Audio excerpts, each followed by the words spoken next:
आज है 5 फरवरी 2023 दिन रविवार। Welcome back to clean news UP. चलिए देखते हैं उत्तर प्रदेश की 25 फटाफट बड़ी खबरों को। इससे पहले आप न्यूज को कहां से देख रहे हैं हमें कमेंट में बताना बिल्कुल ना भूलें। साथ ही हमारे फेसबुक पेज को भी फॉलो करें। फेसबुक पेज का लिंक डिस्क्रिप्शन में दिया गया है। इंडियन आर्मी ने बदली अग्निवीर भर्ती की चयन प्रक्रिया। इसी माह शुरू होंगे नए वैकेंसी के रजिस्ट्रेशन। इंडियन आर्मी ने अग्निपथ योजना के तहत हो रही अग्निवीर भर्ती की चयन प्रक्रिया में बदलाव करने का फैसला लिया। बदलाव के तहत अब सेना में अग्निवीर बनना चाह रहे युवाओं को पहले ऑनलाइन लिखित परीक्षा देनी होगी, उसके बाद फिजिकल व मेडिकल टेस्ट होगा। जबकि अभी तक पहले फिजिकल टेस्ट और उसमें सफल अभ्यर्थियों को मेडिकल टेस्ट के लिए बुलाया जाता है। आर्मी ने यह फैसला अग्निवीर भर्ती रैली में उमड़ी युवाओं की भारी भीड़ को देखते हुए लिया। सूत्रों के मुताबिक नई आर्मी अग्निवीर भर्ती रैली के लिए करीब 15 फरवरी के आसपास से रजिस्ट्रेशन शुरू होंगे। यूपी के 5 शहरों में 79,000 से अधिक अभ्यर्थी देंगे PCSJ प्री की परीक्षा। उत्तर प्रदेश लोक सेवा आयोग ने यूपी न्यायिक सेवा सिविल जज परीक्षा 2022 की प्रारंभिक परीक्षा 12 फरवरी को प्रस्तावित की है।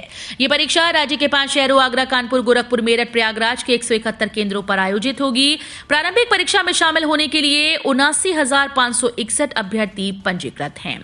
PCSJ के 303 पदों में अनारक्षित के लिए 123, पिछड़ा वर्ग के लिए 81, अनुसूचित जाति के लिए 63, अनुसूचित जनजाति के लिए 6 और आर्थिक रूप से कमजोर वर्ग के लिए 30 पद आरक्षित हैं।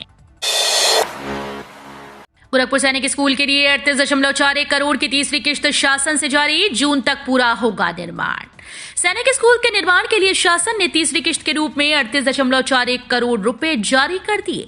मुख्यमंत्री योगी आदित्यनाथ के विशेष प्रयास से 153 करोड़ 65,89,000 रुपए की लागत से गोरखपुर में सैनिक स्कूल का निर्माण हो रहा है। इस स्कूल का निर्माण कार्य जून 2023 तक पूरा हो जाने की उम्मीद है। गोरखपुर का सैनिक स्कूल खाद कारखाना परिसर में आवंटित 50 एकड़ भूमि पर बन रहा है। सैटेलाइट स्टेशन के रूप में विकसित होगा वाराणसी सिटी, मिलेगी ये सुविधाएं। देश की सांस्कृतिक राजधानी और पर्यटन के लिहाज से प्रमुख शहरों में शुमार वाराणसी के सिटी रेलवे स्टेशन का शीघ्र ही कायाकल्प होने वाला है।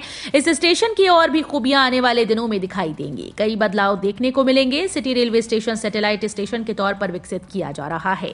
पूर्वोत्तर रेलवे के वाराणसी सिटी स्टेशन को सैटेलाइट स्टेशन के रूप में विकसित किया जाएगा। इसके प्रावधान आम बजट में किए गए हैं। विदेश जाने के लिए अब नहीं करनी पड़ेगी भागदौड़। 11 से अधिक देशों के लिए लखनऊ से ही मिल जाएगा वीजा। मुख्यमंत्री योगी आदित्यनाथ ने शनिवार को VFS global visa application centre का उद्घाटन किया। इस सेंटर के उद्घाटन से वीजा के लिए लोगों को दिल्ली तक दौड़ नहीं लगानी पड़ेगी। वीजा अप्लाई के लिए अब तक आम जनमानस को कई प्रकार की कठिनाइयों का सामना करना पड़ता था। इस वीजा एप्लीकेशन सेंटर से लोगों की समस्या का समाधान होगा। वीजा एप्लीकेशन सेंटर के उद्घाटन के साथ ही 9 फरवरी से यहां ऑस्ट्रेलिया, चेक गणराज्य, पुर्तगाल, स्विट्जरलैंड, नीदरलैंड, क्रोएशिया, इटली, सऊदी अरब, हंगरी, जर्मनी सहित कई देशों के वीजा एप्लीकेशन स्वीकार होने शुरू हो जाएंगे। रोजगार मेला 9 फरवरी को आ रही कंपनीज देंगी ऑफर लेटर। बेरोजगार युवाओं को रोजगार मेले का इंतजार रहता है। इन मेलों में एक जगह पर एक साथ कई कंपनी एक साथ आकर चयन करती हैं। हाथरस में 9 फरवरी को रोजगार मेला लगेगा, जिसमें हाई स्कूल से लेकर परास्नातक तक के अभ्यर्थियों का चयन कर ऑफर लेटर दिए जाएंगे।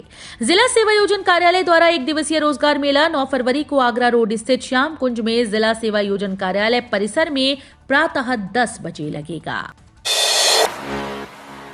सीएम योगी ने औषधि के राष्ट्रीय सेमिनार का किया उद्घाटन। नमो घाट और टेंट सिटी का निरीक्षण।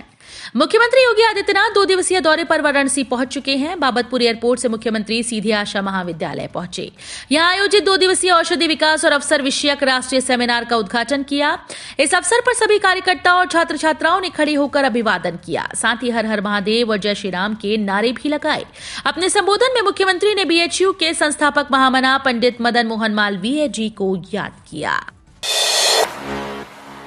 हाईटेक तकनीक और सुविधाओं से लैस वाराणसी प्रयागराज के बीच चलेगी वंदे मेट्रो ट्रेन।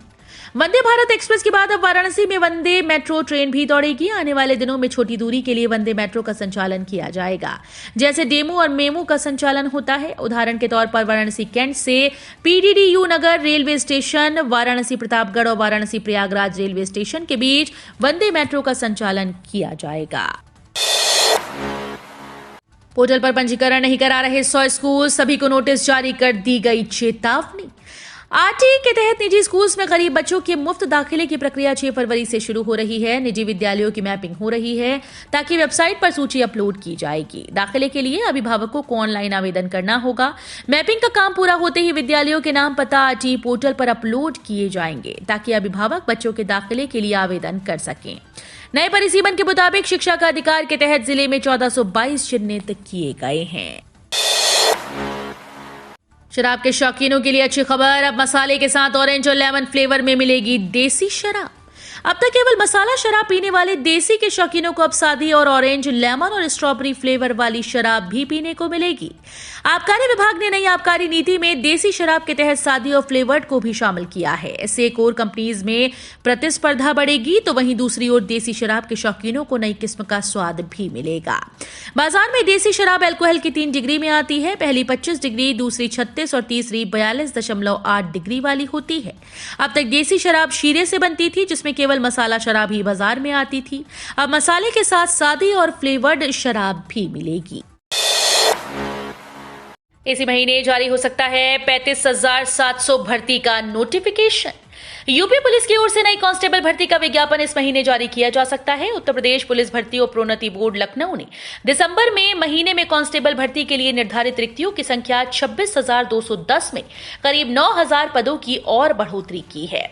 यूपी सरकार की ओर से राज्य में नई कांस्टेबल भर्ती जल्द शुरू किए जाने का संकेत भी मिल चुका है। ऐसे में उम्मीद है कि यूपी पुलिस कांस्टेबल भर्ती 2023 का नोटिफिकेशन इस महीने फरवरी में जारी किया जा सकता है। यूपी पुलिस भर्ती का विज्ञापन रोजगार समाचार पत्र में प्रकाशित होने के साथ यूपीपी बीपीपी की आधिकारिक वेबसाइट upbpbp.gov.in पर जारी किया जाएगा।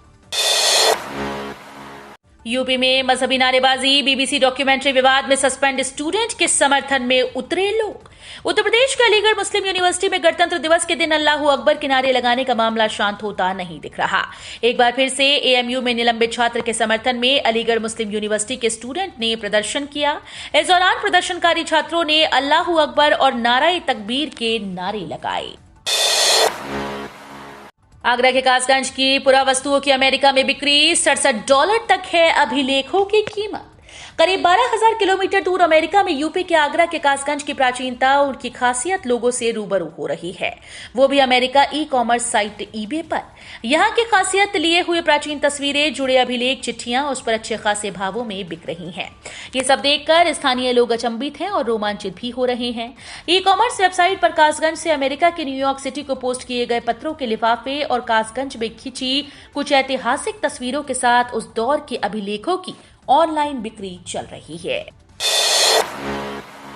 यूपीएसआरटीसी ने चालक प्रशिक्षण केंद्र के लिए आवेदन मांगे। प्रदेश सरकार ने 58 जिलों में ड्राइविंग ट्रेनिंग सेंटर की स्थापना एवं रखरखाव के लिए आवेदन पत्र आमंत्रित किया। आवेदन पत्र विभाग की वेबसाइट पर उपलब्ध है। परिवहन राज्य मंत्री दयाशंकर सिंह के निर्देश पर विभाग ने 58 जिलों में भी ये सेंटर खोलने का फैसला किया। प्रदेश के 17 जिलों वाराणसी, मिर्जापुर, प्रयागराज, गोरखपुर, बस्ती, अयोध्या, आजमगढ़, देवीपाटन, गोंडा, बरेली, मुरादाबाद, मेरठ, मुजफ्फरनगर, झांसी, अलीगढ़, मथुरा व चित्रकूट धाम, बांदा में ड्राइविंग ट्रेनिंग एवं टेस्टिंग इंस्टीट्यूट स्थापित किए जा चुके हैं। बूथ मैनेजमेंट पड़ेगा सब पर भारी, 2024 को लेकर बीजेपी एक्टिव। यूपी के लिए बन रहा नया खाका। भारतीय जनता पार्टी को बूथ मैनेजमेंट में माहिर माना जाता है। मेरा बूथ सबसे मजबूत के मूल मंत्र के साथ सत्तारूढ़ दल उत्तर प्रदेश में फिर से सक्रिय हो गया है। अगले साल होने वाले लोकसभा चुनाव के मद्देनजर प्रदेश में नए सिरे से बूथ समितियों का गठन किया जा रहा है। मुजफ्फरपुर गोरखपुर रेल मार्ग का होगा दोहरीकरण, 900 करोड़ से बिहार में रेल की कई परियोजना। रेल बजट में पुरानी और महत्वपूर्ण परियोजनाओं को काफी धनराशि दी गई। कई योजनाओं को गति देने के लिए कुछ धनराशि देकर खानापूर्ति की गई। मोकामा में राजेंद्र पुल के समानांतर रेल पुल व रूट के निर्माण के लिए 500 करोड़ की राशि दी गई। इस रूट के बनने का काम अब तेजी से हो सकेगा। इससे मोकामा के आसपास ट्रेन की गति बढ़ेगी। वहीं मुजफ्फरपुर सुगौली रेल लाइन के दोहरीकरण के लिए 400 करोड़ का प्रावधान किया गया है। पुरानी योजनाओं में फतुहा इस्लामपुर रेल रूट से जुड़े नेउरा दनियावा बिहार शरीफ बरबीघा से शेखपुरा रेल रूट परियोजना को 300 करोड़ की राशि आवंटित की गई। सपा प्रमुख की हरकतें बच्चों जैसी, मंत्री नंदी बोले अपनी पार्टी को खत्म होते देखना चाहते हैं अखिलेश। उत्तर प्रदेश की योगी सरकार के औद्योगिक विकास मंत्री नंदगोपाल नंदी ने शनिवार को समाजवादी पार्टी के राष्ट्रीय अध्यक्ष अखिलेश यादव पर हमला बोला। उन्होंने कहा, अखिलेश सपा को समाप्त होते देखना चाहते हैं। स्वामी प्रसाद मौर्य जैसे लोगों का साथ सपा को खत्म करने के लिए काफी है। एशिया की सबसे बड़ी हेलीकॉप्टर फैक्ट्री बनकर तैयार, पीएम मोदी सोमवार को करेंगे देश को समर्पित। प्रधानमंत्री नरेंद्र मोदी कर्नाटक की अपनी यात्रा के दौरान सोमवार को तुमकुरू में हिंदुस्तान एरोनॉटिक्स लिमिटेड के हेलीकॉप्टर कारखाने को देश को समर्पित करेंगे। रक्षा मंत्रालय के द्वारा जारी एक बयान में कहा गया कि कारखाना देश के सभी हेलीकॉप्टर आवश्यकताओं को पूरा करेगा। 615 एकड़ में फैली ग्रीनफील्ड हेलीकॉप्टर फैक्ट्री भारत की सबसे बड़ी हेलीकॉप्टर निर्माण सुविधा है। सुबह शाम ठंड, दोपहर में तीखी धूप, लखनऊ से नोएडा तक बसंती बयार का असर। उत्तर प्रदेश के मौसम में लगातार बदलाव हो रहा है। पिछले एक सप्ताह के दौरान सभी प्रकार के मौसम प्रदेश में दिखे। बारिश, ठंडी हवाओं के कारण तापमान में गिरावट और फिर दिन में तेज धूप निकलने पर हल्की उमस जैसी स्थिति ने परेशानी खड़ी की। सुबह और शाम को लोगों को ठंड का एहसास रहा है। सुबह और शाम प्रदेश में हवाओं का असर दिख रहा है, लेकिन इसमें अब पहले जैसी ठंडक नहीं दिख रही। सुबह और शाम को हल्की ठंड का एहसास होता रहेगा। रेलवे जल्दी हेरिटेज रूट पर चलाएगी 35 हाइड्रोजन ट्रेन।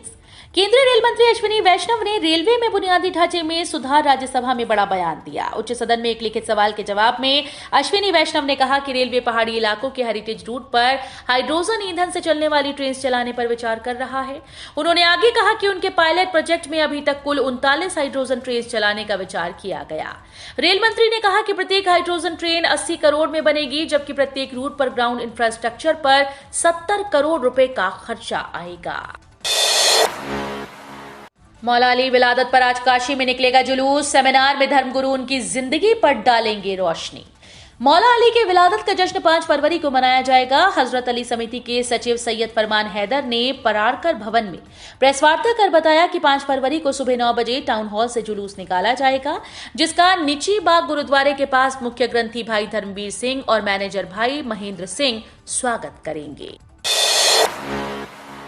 योगी के मंत्री की स्वामी प्रसाद मौर्य को चुनौती, दम है तो कुरान पर टिप्पणी करके दिखाएं। उत्तर प्रदेश के मैनपुरी में पर्यटन मंत्री जयवीर सिंह ने श्री रामचरितमानस पर चल रहे विवाद पर कड़ी प्रतिक्रिया दी है। उन्होंने सपा नेता स्वामी प्रसाद मौर्य को चुनौती देते हुए कहा कि अगर उनमें हिम्मत है तो कुरान पर टिप्पणी करके दिखाएं। कहा कि सनातन संस्कृति पर चोट बर्दाश्त नहीं की जाएगी। 1 मिनट में बुक होंगे 2.25 लाख रेल टिकट। 3 वर्ष के भीतर सभी पुरानी ट्रेन के कोच को बदला जाएगा। अटल बिहारी वाजपेयी की सरकार ने 2 दशक पहले रोड सेक्टर को सुधारने का अभियान शुरू किया था। अब नरेंद्र मोदी सरकार ने रेल सेक्टर को पटरी पर लाने का बीड़ा उठाया है। बजट में रेलवे को राशि बड़ी मिली है तो काम भी बड़े बड़े होने हैं। टिकट बुकिंग और कंट्रोलिंग सिस्टम में अपनाई जाएगी 5G तकनीक। ये विश्व का पहला रेलवे होगा जिसका टिकट बुकिंग और कंट्रोलिंग सिस्टम 5G तकनीक पर आधारित होगा। कर्मचारी पेंशनर्स के लिए अच्छी खबर, होली से पहले फिर बढ़ेगा डीए। केंद्रीय कर्मचारियों और पेंशनर्स के लिए खुशखबरी है। होली से पहले कर्मचारियों के अगले महंगाई भत्ते में वृद्धि होने की उम्मीद है। मीडिया रिपोर्ट्स की माने तो श्रम एवं रोजगार मंत्रालय के द्वारा दिसंबर 2022 से AICPI इंडेक्स का डेटा जारी कर दिया गया, जिसमें गिरावट आई है। ऐसे में अनुमान लगाया जा रहा है फिर महंगाई भत्ते में 3% की बढ़ोतरी हो सकती है। अडानी ग्रुप के मामले पर बोली वित्त मंत्री निर्मला सीतारमण। अमेरिकी फर्म हिंडनबर्ग की रिपोर्ट के बाद अडानी ग्रुप से की कंपनीज के शेयर में आई भारी गिरावट की वजह से बीते दिन देश की संसद में विपक्ष ने जमकर हंगामा मचाया। गिरते शेयर्स की वजह से अडानी ग्रुप के मार्केट कैपिटलाइजेशन में भारी गिरावट आई। अडानी के मामले पर मचे बवाल पर वित्त मंत्री निर्मला सीतारमण ने अब तक का बड़ा बयान दिया। उन्होंने कहा कि भारत की स्थिति किसी भी तरह से प्रभावित नहीं हुई है। तो ये थी आज की 25 फटाफट बड़ी खबरें। अगर आपको न्यूज पसंद आई हो तो वीडियो को लाइक और शेयर जरूर करें। धन्यवाद।